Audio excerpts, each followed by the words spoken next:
নমস্কার বন্ধুরা, বাংলা বাগানে আপনাদেরকে স্বাগত। আপনারা সবাই নিশ্চয়ই ভালো আছেন। আর গাছকে ভালো রাখার জন্য আপনাদেরকে ভালো রাখতে হবে। দেখেন আপনাদের সবার প্রিয় বাংলা বাগানে এই পিটুনিয়া ফুলগুলি ধীরে ধীরে কিন্তু ফুটতে শুরু করেছে। দেখেন এটা একটা বাই কালারের ফুল, পাশেই রয়েছে দেখেন একটা সিঙ্গেল কালার, আবার দেখেন তার পাশেই রয়েছে আবার আর একটা সিঙ্গেল কালার ব্লু আর কি। আর দেখেন এই একটি সাদা কালারের ফুল রয়েছে, দেখেছেন? দেখতে কিন্তু বেশ দুর্দান্ত লাগে এই পিটুনিয়া ফুলগুলিকে, দেখেছেন? আপনারাও নিশ্চয়ই আপনাদের বাড়িতে পিটুনিয়া ফুল গাছ রোপণ করেছেন, আর আপনারাও আমার থেকে হয়তো আরো বেশি ফুল আপনারা ধরাতে পেরেছেন আপনাদের এই পিটুনিয়া গাছে। আর এই গাছকে কিভাবে পরিচর্যা করবেন না করবেন, কিভাবে দ্রুত ঝাঁকড়া করবেন না করবেন, সমস্ত কিছুই কিন্তু আমার চ্যানেলে দেওয়া আছে। সেই ভিডিওগুলি আপনারা দেখে নেবেন, তাহলে আপনাদের অনেক সুবিধা হবে। তো মানে কালারগুলি বেশ দুর্দান্ত এসছে, আপনারা দেখে নিশ্চয়ই বুঝতে পারছেন, দেখেছেন? দেখতে কিন্তু দুর্দান্ত লাগছে যাই বলুন। তো টাইটেল আর থাম্বনেল দেখে আপনারা নিশ্চয়ই বুঝতে পেরেছেন যে আমি আজ আপনাদের সঙ্গে কি গাছ পরিচর্যা নিয়ে আলোচনা করতে চলেছি। তাহলে চলুন সে আলোচনার বিষয়ের দিকে তাহলে এবার যাওয়া যাক। দেখেন আপনারা নিশ্চয়ই গাছগুলি দেখে বুঝতে পেরেছেন যে এগুলি কি ফুল গাছ আর কি। হ্যাঁ, ঠিকই ধরেছেন, এগুলি হলো ডালিয়া ফুল গাছ। দেখেন, দেখেছেন? পাশেও দেখেন আরেকটি ডালিয়া ফুল গাছ রয়েছে। আপনারা দেখে নিশ্চয়ই বুঝতে পেরেছেন যে আমি আজ আপনাদের সঙ্গে কি বিষয় নিয়ে আলোচনা করতে চলেছি। হ্যাঁ, ঠিকই ধরেছেন, আমি আজ আপনাদের সঙ্গে মানে কুঁড়ি আসার পরে ডালিয়া গাছকে কিভাবে পরিচর্যা করবেন না করবেন, কি খাবার দেবেন না দেবেন আর কি, কেমন জায়গায় রাখবেন, আমি সমস্ত কিছুই কিন্তু আপনাদের সঙ্গে ডিটেলসে শেয়ার করব। আপনারা ভিডিওটিকে স্কিপ করবেন না, কারণ স্কিপ করলে কিন্তু আপনারা অনেক কিছু জানতে পারবেন না। আপনারা সম্পূর্ণ ভিডিওটি মনোযোগ সহকারে দেখুন, তাহলে আপনাদেরও কিন্তু অনেকটা সুবিধা হবে ডালিয়া গাছ পরিচর্যা করতে এই পরিস্থিতিতে দাঁড়িয়ে। তো দেখুন, প্রথমে আমি বলছি যে কুঁড়ি আসার পরে আপনারা কেমন ভাবে ডালিয়া গাছকে আপনারা পরিচর্যা করবেন, যাতে সঠিক আকারে আর কি বা সঠিক মাপের ডালিয়া ফুল আপনারা খুব সহজেই পেতে পারেন আপনারা এই ডালিয়া ফুল গাছ থেকে। দেখুন, এর আগে বেশ কয়েকটি ভিডিও আমি আপনাদের দিয়েছি যে ডালিয়া গাছে কুঁড়ি আসছে না, ডালিয়া গাছে মাকড়ের রোগের হাত থেকে কিভাবে রক্ষা করবেন, এবং একদম ফার্স্ট স্টেপে আমি আপনাদেরকে এই ডালিয়া ফুল গাছকে কিভাবে রোপণ করবেন না করবেন আমি সমস্ত কিছু দিয়েছি। আপনারা সেই ভিডিওগুলিও দেখে নিতে পারেন, তাহলে আপনাদের অনেক সুবিধা হবে। তো দেখেন, এই ডালিয়া গাছকে কুঁড়ি আসার পরে একটু বিশেষভাবে পরিচর্যা আমাদেরকে করতে হবে, কারণ বিশেষভাবে পরিচর্যা না করলে কিন্তু এই গাছ থেকে ভালো মানের ফুল কিন্তু আমরা পাবো না। সেই জন্য আমাদের করতে হবে কি, আমাদেরকে প্রথমেই এই ডালিয়া গাছে একটু খাবারের চেঞ্জ করতে হবে। মানে যে খাবারের রুটিন আমরা করেছিলাম সেই খাবারের রুটিনটা চেঞ্জ করতে হবে। প্রথমেই আমি বলি, তাহলে এই ডালিয়া গাছকে এখন বা এই স্টেপে দাঁড়িয়ে আপনারা কি খাবার দেবেন। দেখুন, এই স্টেপে দাঁড়িয়ে ডালিয়া গাছকে একটু খোল জল খাবার আর কি দিতে হবে। মানে আগে যেরকম আমি বলেছিলাম যে খোল ভেজানো জলটা একটু পাতলা করে দেন, অতটা পাতলা করে দিলে কিন্তু হবে না, একটু মোটা করে দিতে হবে।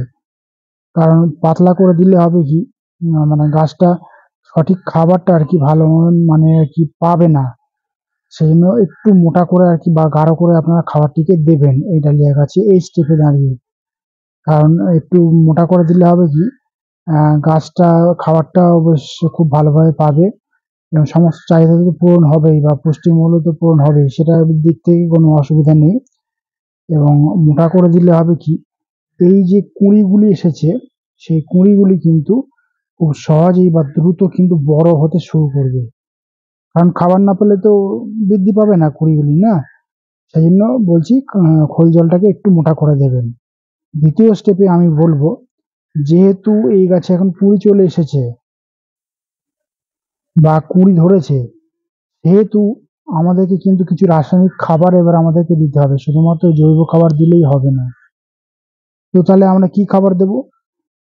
রাসায়নিক খাবার দিলে হবে কি, মানে গাছটার অনেক সুবিধা হবে, একটু মানে ফুলের কুঁড়িগুলিকে দ্রুত বৃদ্ধি করতে পারবে সে, ফুলের যে আসল রং সেই আসল রংটা আনতে সাহায্য করবে সেই খাবারটি আর কি।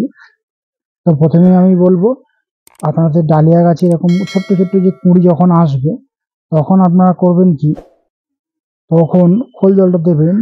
তার পাশাপাশি আপনারা 10-26-26 যে রাসায়নিক খাবারটি রয়েছে, সেই খাবারটি কিন্তু আপনারা দেবেন।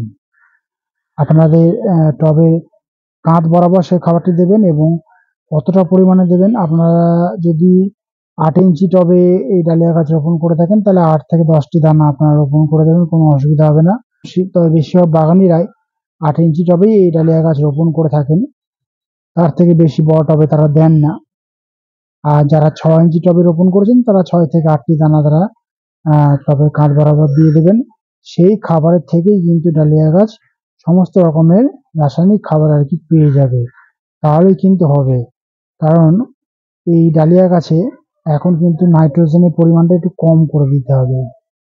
আর যাদের কাছে 10-26-26 খাবারটা নেই, তারা করবেন কি, ফোলিয়ার স্প্রে 0-52-34 সেই খাবারটি তারা দিয়ে যাবেন, তাহলে দেখবেন একই কাজ হচ্ছে। আর যাদের ডালিয়া গাছে এখনো কুঁড়ি আসেনি, তারাও কিন্তু ওই 0-52-34টা স্প্রে করে যাবেন এবং টবের মাটিতে দিয়ে যাবেন, তাহলে দেখবেন একই কাজ হবে।